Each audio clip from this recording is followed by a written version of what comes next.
Bienvenidos de nuevo a otro capítulo de Mitos y Leyendas.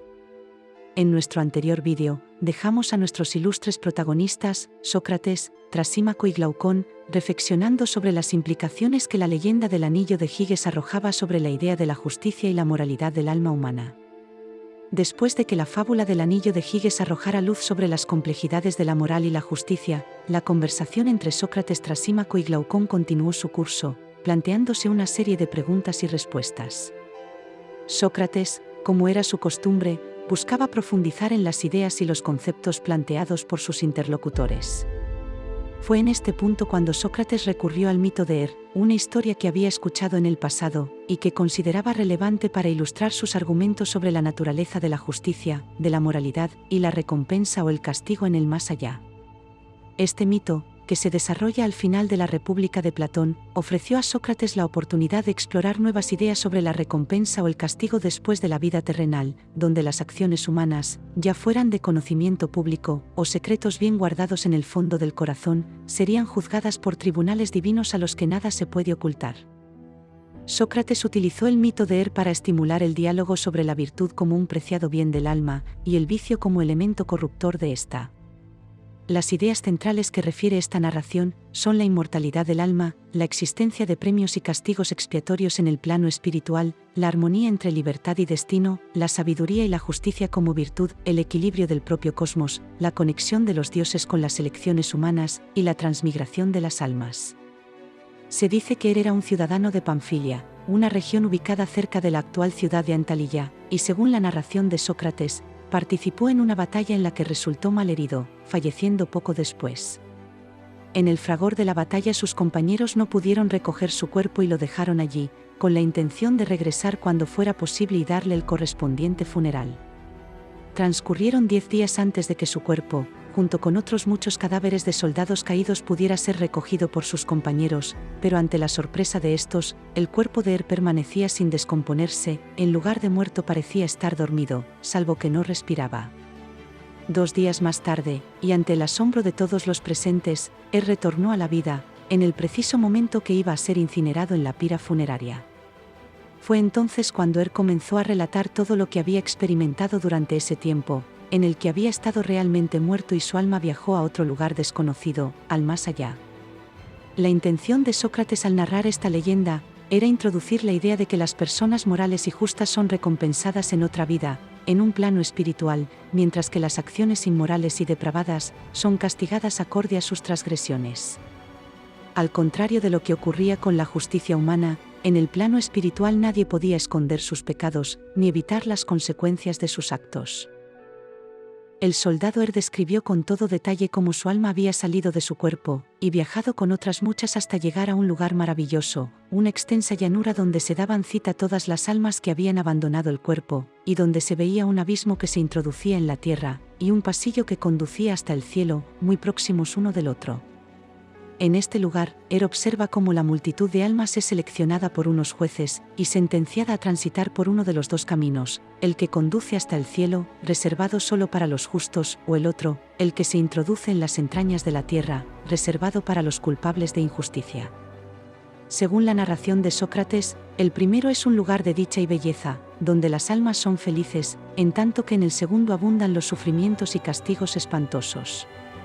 También comenta que existe una proporción entre cada obra buena y cada obra mala, en tanto que las unas son recompensadas 10 veces, las otras son 10 veces castigadas.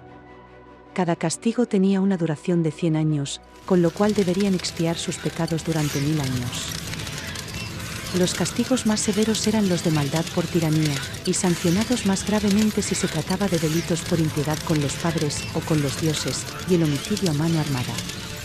Sócrates continuó su relato detallando un poco más la situación de las almas, que encontradas culpables de injusticia, eran conducidas por aquel lugar subterráneo, también llamado Tártaro, a una gran sala donde esperaban durante algún tiempo, siempre custodiadas en su expiación por seres terroríficos. Allí había una puerta o abertura que conducía al antro infernal, y el guardián de esta puerta, consciente de la perversidad de las penas por cumplir, rechazaba a aquellos que intentaban abandonar el lugar, emitiendo un rugido potente y escalofriante.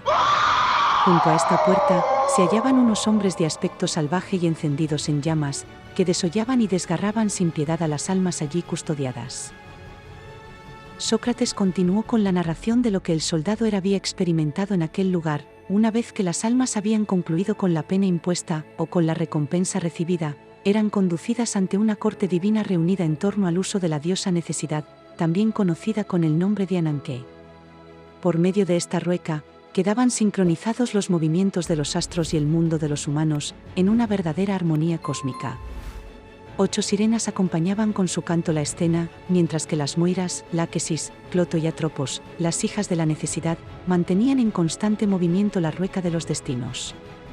En este lugar, cada alma tenía la oportunidad de elegir su próximo destino, y lo hacían en función de las experiencias y las lecciones aprendidas durante su vida pasada. Los que pagaron por sus pecados en el Tártaro, elegían con mayor seriedad y cuidado, debido a los grandes padecimientos que allí sufrieron.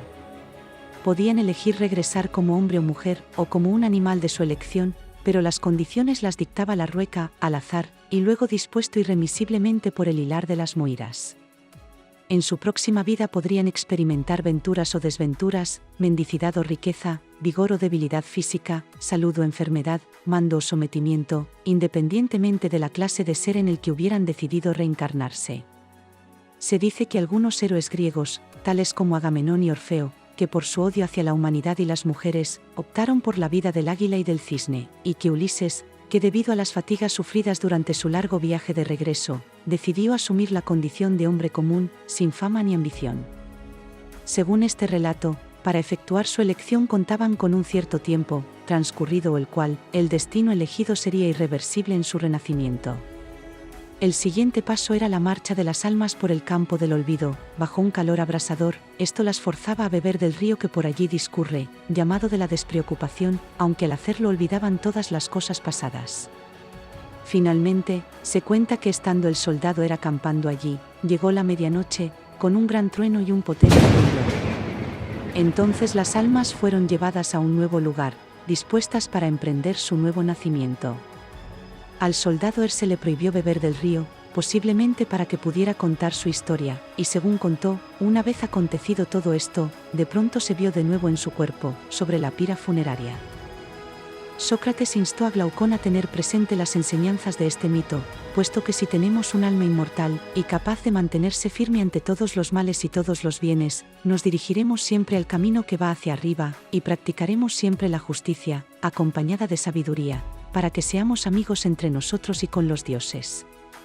Y cuando nos llevemos los premios de la justicia, tal y como los recogen los vencedores, tanto aquí en nuestra vida, como en el viaje de 1000 años que hemos descrito, seremos por siempre dichosos. Esta fue la reflexión de Sócrates sobre la moralidad y la justicia, explicada a través del mito de Las vidas justas y virtuosas serán recompensadas en su próxima encarnación, con una existencia más favorable y en armonía con las leyes divinas y la moral universal.